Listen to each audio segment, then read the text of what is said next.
A very good evening to our esteemed dignitaries, faculty members, dear students, and all other participants.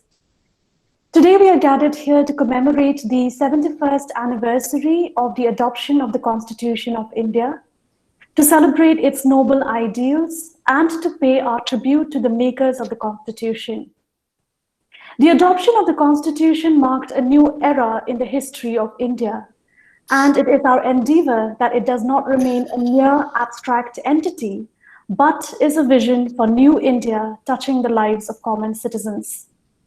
We are honored to have amongst us today as the chief guest, Honorable Mr. Justice Kalyan Rai Surana, Judge Guwahati High Court, and our guest of honor, Dr. Bhuban Borua, Principal, NEF Law College. Without further ado, to begin with the program, may I request our head of the department, Dr. Priya Ranjan Kumar, to deliver the welcome address. Sir. Thank you, Angel. Good evening, ladies and gentlemen. Constitution Day or Sambidhan Divas was celebrated annually on 26th November to commemorate adoption of Indian Constitution.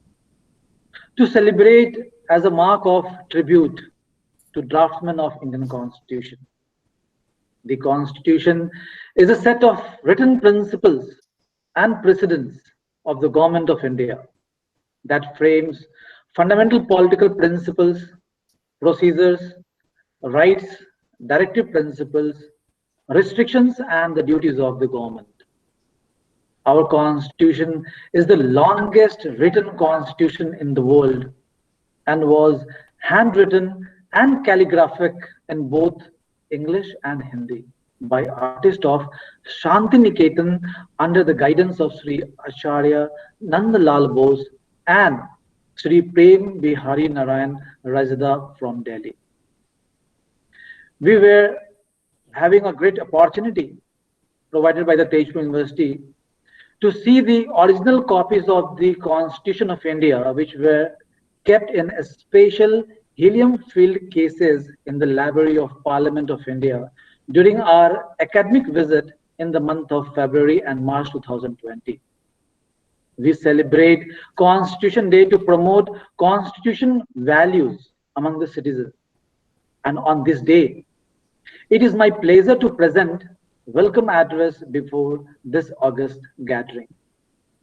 I, on behalf of myself, on behalf of Department of Law, on behalf of Organizing Committee, and on behalf of Tejpur University, extend a warm welcome to our chief guest, Honorable Mr. Justice Sri Kalyan Rai Surana Ji, the Judge of Guwahati High Court, who has accepted our invitation to grace this program with his presence.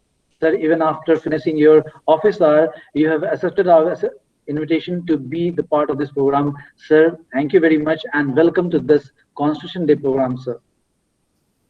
I extend my warm welcome to our guest of honor, Professor Bhuban Borua Ji, Principal of NEF Law College, Guwahati, who was not only kind enough to accept our invitation, but also extended his coordination in organizing this program. Sir, a very warm welcome to you, sir, in this program, sir.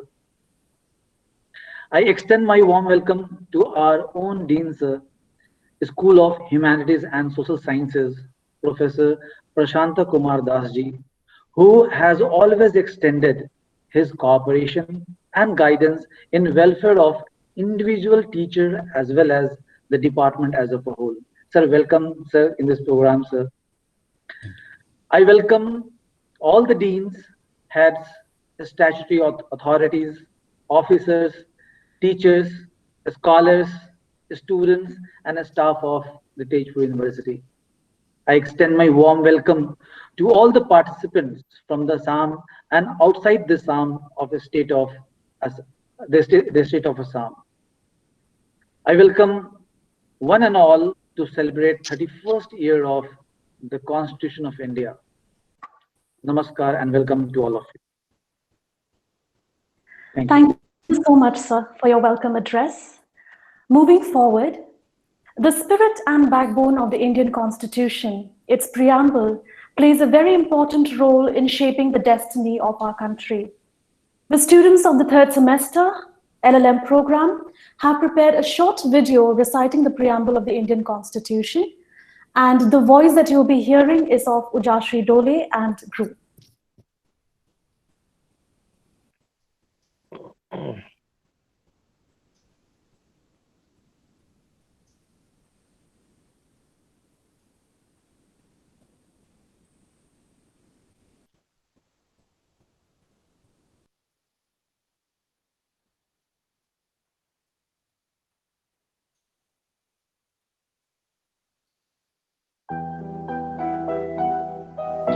The Preamble to the Constitution of India.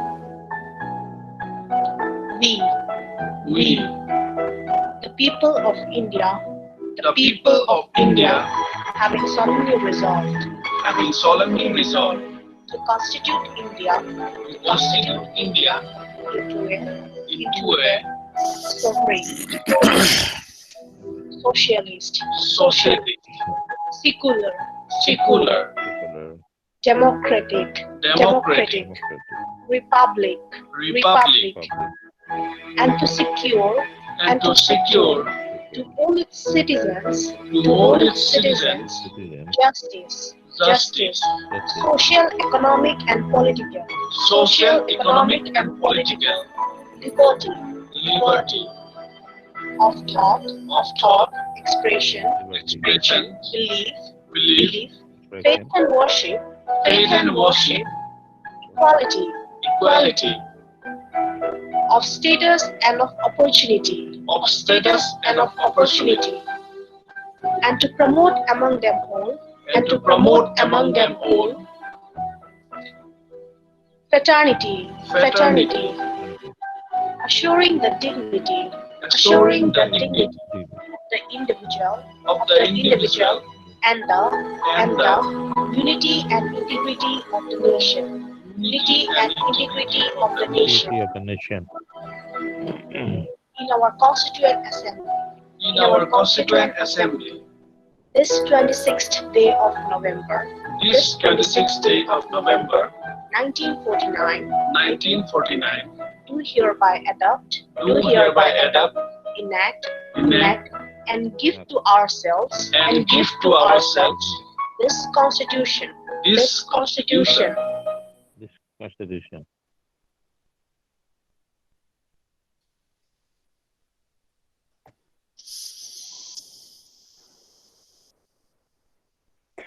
Thank you so much, students. Moving forward, as part of the 71st Constitution Day, the final year students of the Department of Law, under the auspices of the Department of Justice, Ministry of Law and Justice, Government of India, conducted Citizens' Duties Awareness Program in the nearby schools since August this year. To give a glimpse of the journey, may I call upon Tanzima Arafat Hussain, third semester student, LLM program. Tanzima. Respected dignitaries, esteemed faculty members, scholars, students, and all the participants present here today, a warm good evening to one and all. At the outset, I wish all of us a very, very happy Constitution Day. I, on behalf of all, would like to take the opportunity of this platform to express our heartfelt gratitude to the Constitution makers for gifting us with a guiding light, the Constitution of India, that stands as an ideal document for the global community at large. Quoting Dr. B.R. Ambedkar's words, the Constitution only gives the people the right to pursue happiness. You have to catch it yourself. And to catch it ourselves, we have to be first aware of what are the rights that we are entitled to, what are the duties that we are ought to fulfill. We have to know what we should do and what we must refrain from doing in order to preserve the essence of the Constitution, to uphold the values that are enshrined in the Constitution, and with this very intent of imparting legal awareness among the young minds, among the little growing souls from different institutions within the vicinity of Tejpur, and even beyond that, on the occasion of 71st Constitution Day, Department of Law, Tejpur University, in collaboration with Department of Justice, Ministry of Law and Justice, Government of India, has organized a program named Citizens' Duties of Honors program, CDAP in short, that has commenced from 29th August 2020 with the enormous efforts and boundless contribution of the students of third semester, Department of Law, Tejpur University, under the able guidance of Associate Professor Dr. Priyaranjan Kumar, Head, Department of Law, and all other esteemed faculty members of the department. The CDAP journey has been a commendable one, and it has greatly benefited nearly 500 students in total. The program has been a greater success, fighting all the odds of the time, and has been able to leave a mark in the society. Last but not least, a video has been prepared by Kamal Lochan Das and his team that would reflect and depict few glimpses of the CDAP journey. So let's look into it and cherish the good work of all. Here we go. Thank you.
known constitutional lawyer, Fali Nariman. So that was just something I learned before I came online.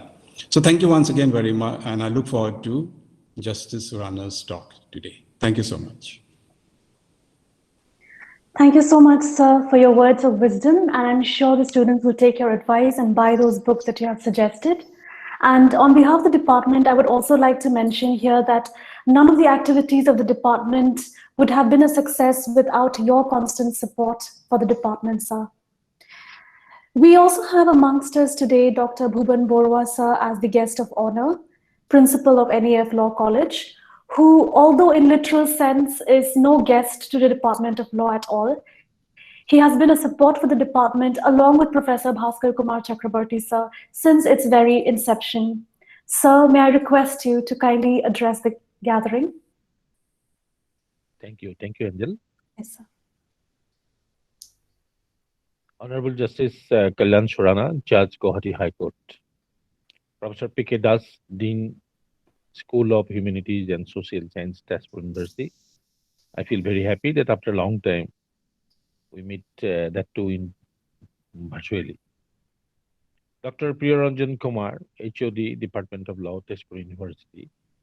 Esteemed faculty members, most dynamic Miss Angel, Miss Madhumita, and other faculty members, student friends, other dignitaries, and valued participants. First of all, I express my profound grief to our most beloved former Chief Minister Tarun Gogoi. He was a person of integrity, a real patriot of the nation, and follower of Mahatma Gandhi.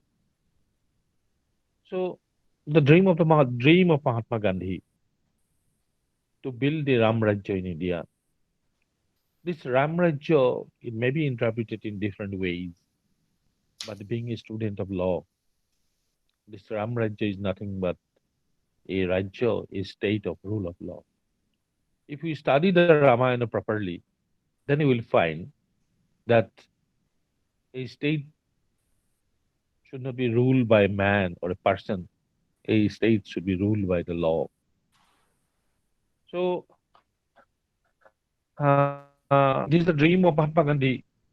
And today, after crossing 71 years of independence, many questions comes to our mind.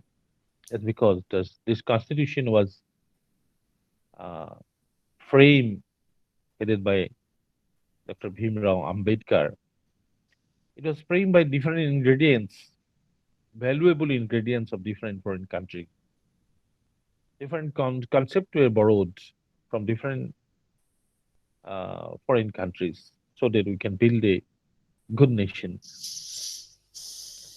We can build a Ram Rajya of Mahatma Gandhi. But the question is that I always used to say that it's a journey of the human community. That's because after Second World War, it was realized by the human community that war cannot solve the problems. So then what is required for the human community? We need the justice, we need the virtue, we need the happiness. And to achieve the goal of justice, what should be the ways and means how to achieve the goal of justice?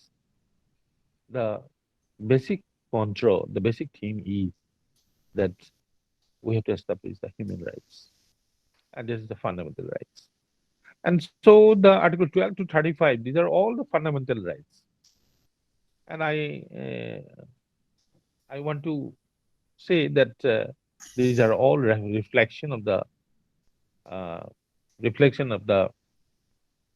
your total theme of the human rights. Because it's a journey of the human rights. It's a journey of the human rights, and so the emphasis has been given on the human rights.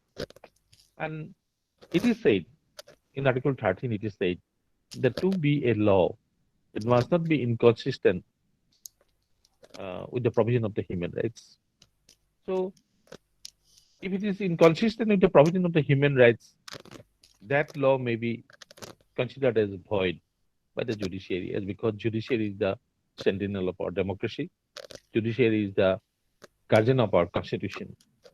We have proper separation of power, legislature to make the laws, the executive to execute the laws, and judiciary to interpret the law, the decision-making authority, as we know.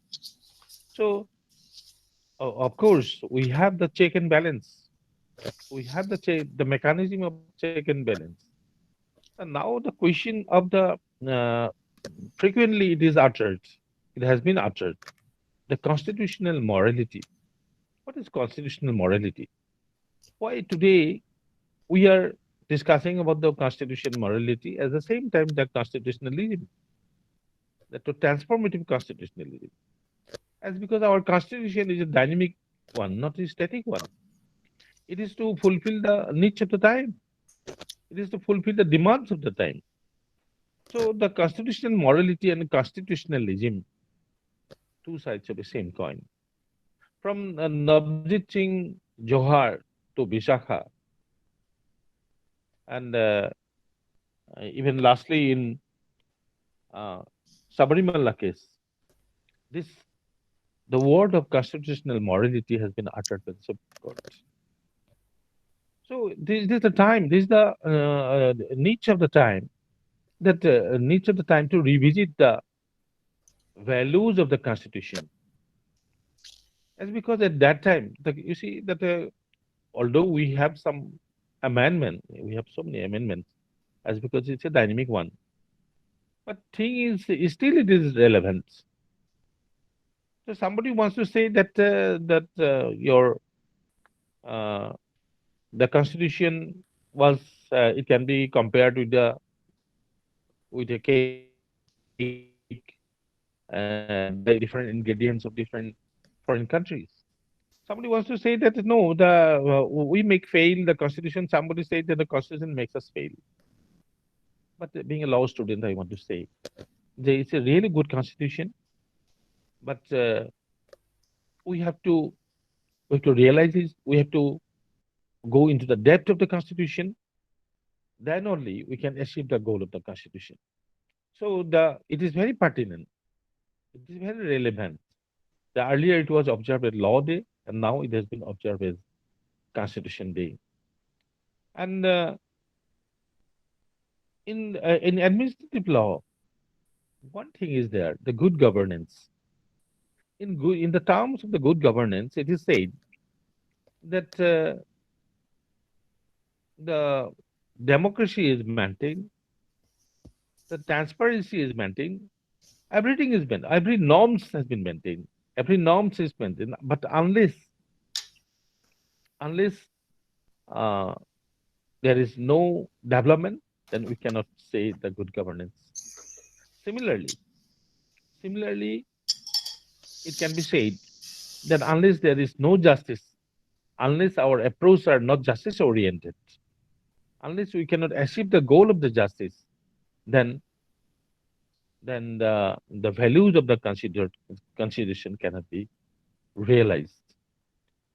So it's a time to revisit the values of the Constitution, as because everything is going to be changed, especially after this pandemic situation. It's a new. We are compelled to adopt the new norms. Everything is uncertain. The career of the students becomes uncertain. Now, question is how to go ahead with the rest of the world, as because the Constitution is to govern the country, and we have the administrative law. The importance of the administrative law is similar to the provision to the constitutional law, is because unless emphasis is given in the administrative principles of the administrative law, we cannot go ahead, we cannot develop our country. So it's a time what I have observed that the Department of Law, Tezpur University, under the leadership of Dr. Priyaranjan Kumar, they're taking very active, they're playing very active role to propagate the values of the Constitution in the schools and in neighboring areas of what has been enshrined in our constitution. So, my dear friends, uh, Justice uh, Kalyan Surana is there. He's the chief guest of our program today, and we hope that today we can carry some your message from the speech of Justice Surana, and we should start beginning of new beginning, as because the new generation, as you know, the new generation, their hopes and aspiration is different. 70 years before, the mindset of the people of India was different. Today, the mindset for the young generation is different. And you know, in 2024, that the youth population of India will be the highest of the world. So we have to regenerate, we have to stimulate, we have to encourage the new generation. What has been enshrined in our constitution, they must know about the values of the constitution. So this is a good time that the Department of Law, Tezpur University, has taken good initiative uh, to achieve the justice. We have to touch the untouched people. With this, I don't waste your time. With this, I conclude my speech. Thank you, and I am very much thankful to the Department of Law, Dr. Kumar, and other faculty members that you have given me this opportunity to express my view. Thank you very much. Thank you so much, sir. Thank you for your insights on the importance of the rule of law and the values of the Indian Constitution. Taking cue from your address, I'm also reminded of what Caroline Kennedy once said, that the bedrock of democracy is the rule of law, and that means we have to have an independent judiciary, judges who can make decisions independent of the political winds that are blowing. With this, I now take the opportunity to introduce our chief guest for today, Honorable Mr. Justice Kailash Rai Surana, who will be speaking on making of the Indian Constitution a historical perspective. Justice Surana graduated in commerce with specialization in management, accountancy, and taxation in the year 1988. He obtained his LLB degree in the year 1991 and enrolled as an advocate on August 1992. He practiced in various fields of law in Guwahati High Court and subordinate courts, and also appeared before various courts and tribunals in Kolkata and New Delhi. Appointed as additional judge of the Guwahati High Court on November 2016, and became the permanent judge from November 2018. I invite Honorable Justice Sir to address the gathering. Please, sir. Thank you, Angel, for introducing me. I would correct my name to Kalyan Rai Surana. All right, sir. No, it's okay. Not meant to embarrass you, but only that. I thank the Department of Law of Tezpur University to have invited me to address this virtual gathering. I thank Mr. Priyaranjan Kumar, head of the Department of Law. I offer my greetings to Professor P.K. Das, Dean, School of Humanities and Sciences, Tezpur University, Dr. Bhuban Chandra Barua, Principal of the NEF Law College, Ms. M. Acharji, Professor, Department of Law, and other dignitaries virtually present.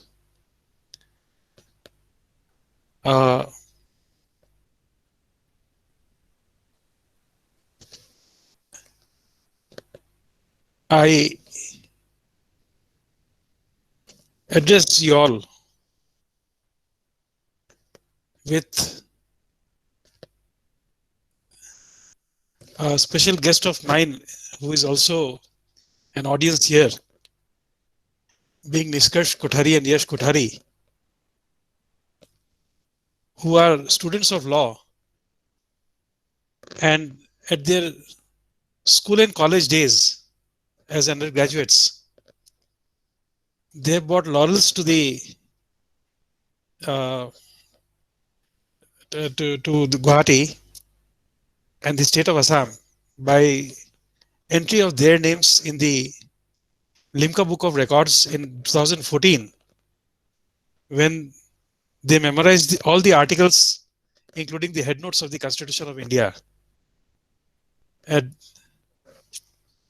they recorded their name for the second time in the Limca Books of Records in the year 2017 for memorizing all the sections, including headnotes and the illustrations of the Indian Evidence Act. And with such an audience, I don't know whether I can do justice to you by giving you a monologue on this historic day, Constitution Day. I have selected the monologue which all of you know, but nobody wants to hear. In other words, I will take you to a historical journey leading towards this gold letter day. The statements which I am going to make herein is purely with academic viewpoint and is not intended to be a political statement of any sort, and definitely does not indicate the opinion of my High Court. In other words, I am not speaking as a judge of the High Court, but the opinion is purely personal.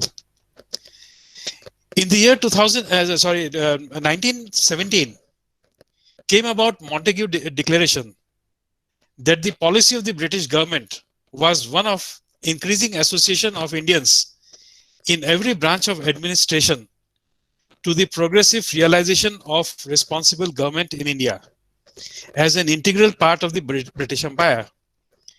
This declaration was followed by the Government of India Act 1919, which introduced diarchy in the provinces. As you all know, diarchy means government with two independent authorities. This was followed by presentation of a white paper containing the proposals of the British government for an Indian constitution. This white paper paved the road to bring about an enactment which we now call Government of India Act 1935. The said 1935 Act came into force on 1/4/1937.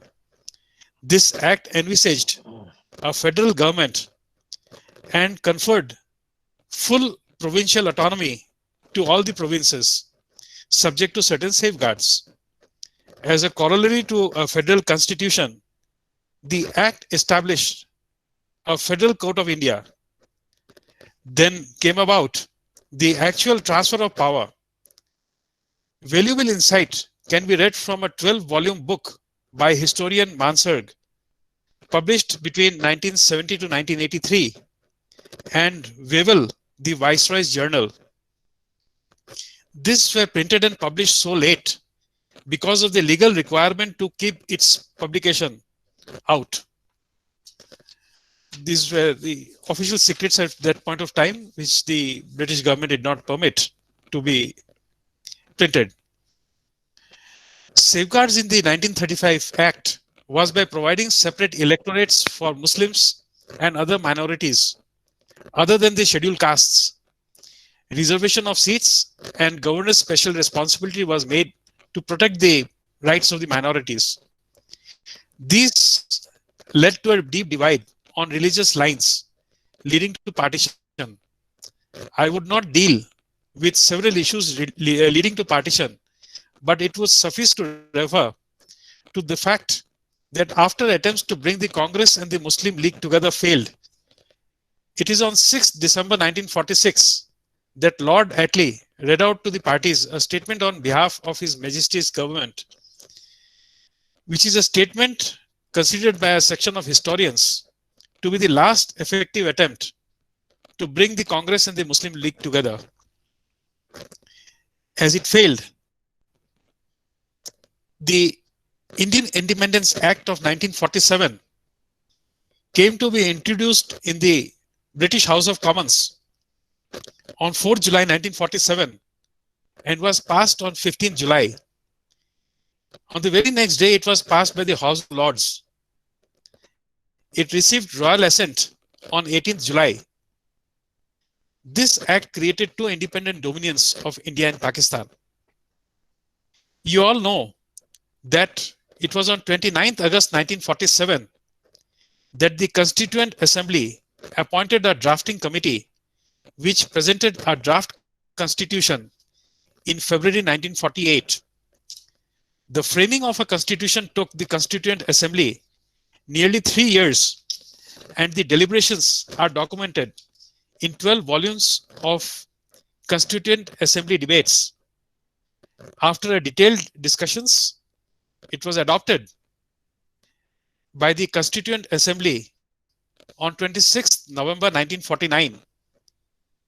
Certain articles came into force at once, and the remaining articles of the Constitution of India came into force on 26th of January 1950.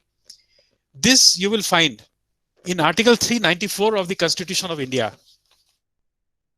You all know that our Constitution had adopted federalism from the US Constitution. It has adopted the British model of executive answerable to the legislature. However, the principles as ingrained in the US Bills of Rights was followed. The incorporation of the Bill of Rights was a feature of the US Constitution, which the British Parliament consistently eschewed in their Constitutional Act it had enacted for Canada, Australia, and India. As was to be expected, this feature of US Constitution was adopted by the framers of our Constitution. However, while the American Bill of Rights declares rights in terms apparently absolute, leaving it to the courts to limit the rights thus declared, our Constitution declares the rights and prescribes the limitation in the Constitution by itself. The Constitution itself. The enacting Article 32 of the Constitution of India created a new fundamental right, namely the right to move the Supreme Court of India by appropriate proceedings for the enforcement of the rights conferred by Part 3, titled Fundamental Rights. The machinery of the government of our Constitution is based on the British model. Similarly, British Parliament procedure was adopted. The civil services in the country are also based on the British model, and so also the appointment of judges. To the students of law, a question would naturally arise as to what purpose it would serve to know the historical background of this Constitution Day. My answer to the said question would be that the learning of history is an essential part of the art of mastering law. In many of the leading cases dealing with issues of fundamental rights, as well as the very recent judgment of Ram Janmabhoomi, you will find that historical aspects of various facets have been deeply gone into. In my humble understanding, without knowing the past, specifically in regard to the development of law, a student of law cannot legally appreciate the present laws in force. I can only tell that having spent about 28 years in interpreting law, I have learned why a student must read legal history and jurisprudence.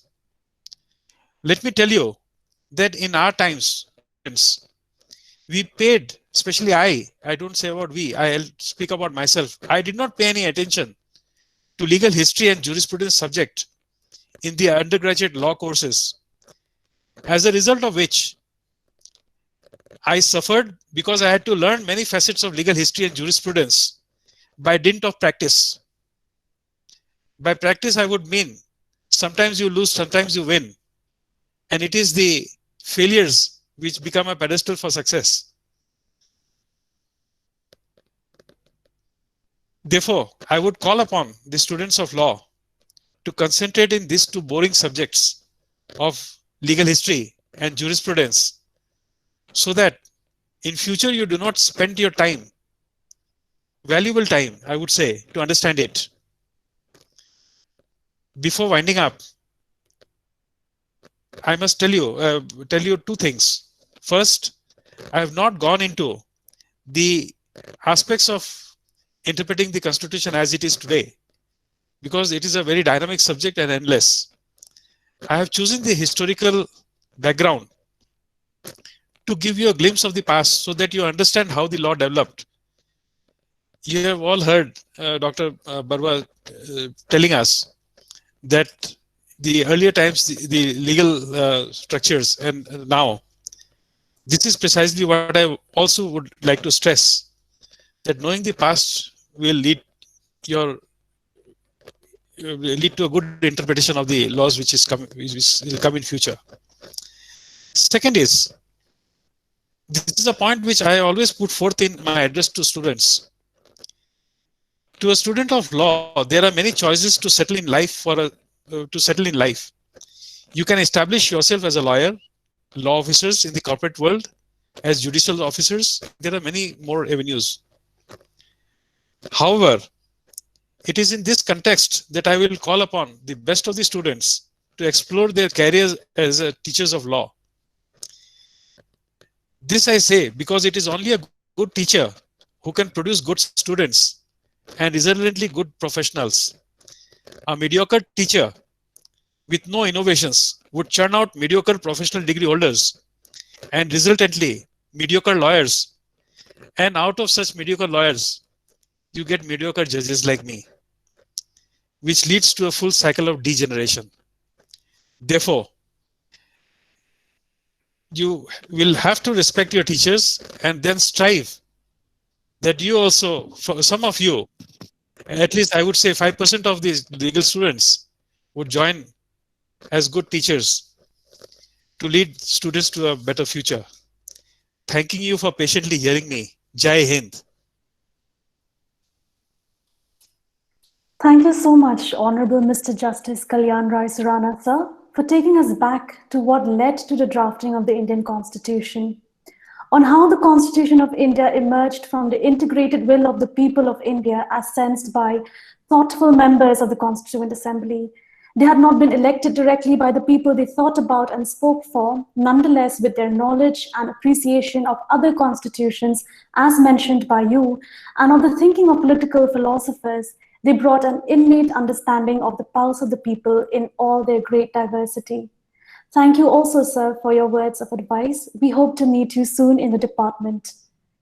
Now I call upon Ms. Madhumita Acharji, Assistant Professor, Department of Law, to deliver the vote of thanks. Thank you, Angel. A very good evening to one and all present here. I have been entrusted the most difficult task of extending my heartfelt gratitude and vote of thanks on this auspicious 71st Constitution Day celebration organized by Department of Law, Tezpur University. To begin with, I, on behalf of the entire Department of Law, Tezpur University would like to extend my gratitude and sincere thanks to Honorable Justice Mr. Kalyan Rai Surana, sir, Judge, Guwahati High Court, for accepting our invitation and gracing today's auspicious occasion as the chief guest. So we are highly indebted to you for sparing your valuable time and for entrusting and for bestowing your blessings to the Department of Law and enlightening on such a serious issue and showing a light on how this important document and how this historic Constitution of India was formed. Sir, your presence on today's occasion has encouraged the department to its largest extent. And as my colleague said, we expect you to visit us very soon. And we will always expect your collaboration and blessings in the department. Thank you, sir. Next, I would extend my gratitude to our very own Dr. Bhuvan Chandrabarua, sir, Principal, NEF Law College. Sir has always been supporting the Department of Law right from its inception, and he has always been the guiding torchbearer for the department. Thank you so much, sir, for once again encouraging the department and for helping us to organize this event in such a beautiful manner. Next, I would extend, thank you, sir. Next, I would extend my gratitude to Honorable Vice Chancellor, Tejpur University, Professor Vinod Kumar Jain, sir, for allowing the department to celebrate such a special day in such a remarkable way. Next, I would like to thank my gratitude to our respected Professor P.K. Das, sir, Dean, School of Humanities and Social Sciences, for always being there and supporting the department in every way. Next, I would take the opportunity to express my heartfelt gratitude to all the participants in and around the state of Assam for their active participation and presence and keen interest, which has made this program a grand success. Thank you so much to all the participants. I would not miss the opportunity to extend my gratitude to the head of the department, Dr. Priyaranjan Kumar, sir, and my able colleagues, Ms. Angel CM, for comparing this program in such a beautiful way, Mr. Devajit Kumar Sharma, sir. And a special mention must be made, as our chief guest has mentioned, to Yash Kothari and Niskarsh Kothari for being present today with us. And I, on behalf of the entire department, would like to congratulate you both on your extraordinary achievements. I would also extend my gratitude to the Department of Justice, Ministry of Law and Justice, Government of India, whose initiative of CDAP has made the Department of Law third-year students meet many young minds and to generate awareness about the very important citizens' duties, which was done in quite a spacious time. And it was done beautifully and organized throughout different schools. So I would also like to extend my gratitude to all the schools for their support during the pandemic situation also. Last but not the least, I will not miss this opportunity of extending my gratitude and my love to all the students of the Department of Law. It was their hard work and dedication which has made this 71st Constitution Day celebration of the Department of Law to be such a grand success. Right from their technical support, from their active participation in CDAP under the able guidance of our head of the department, they have proved themselves always, and the department really treasures your hard work and dedication. Lastly, I hope I have not missed anyone. So thanking one and all for being here and for making this program a grand success. Thank you so much. Thank you so much, Madhumita. Before we wind up today's program, may I request all dignitaries and other participants to kindly stand for the national anthem.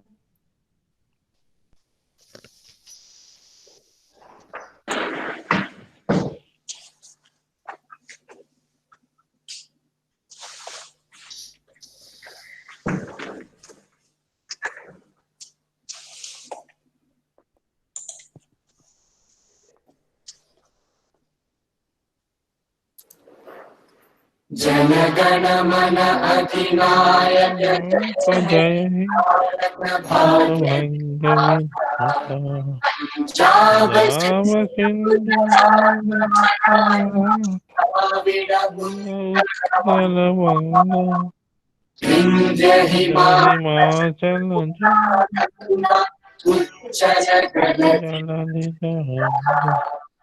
तब शुभ नामे जागे तब शुभ समागे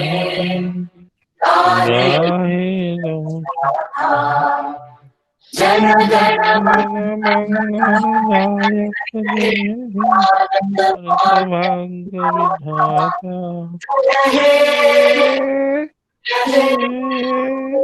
जय जय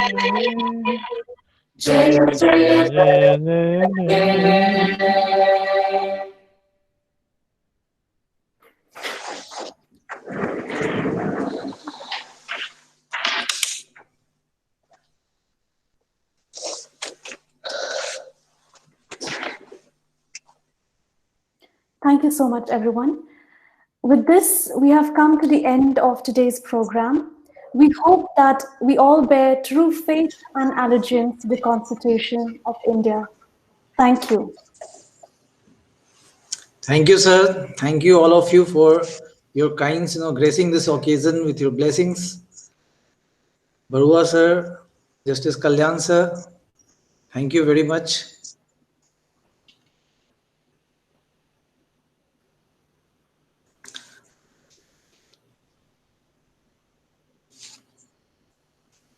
So now we can slowly depart now.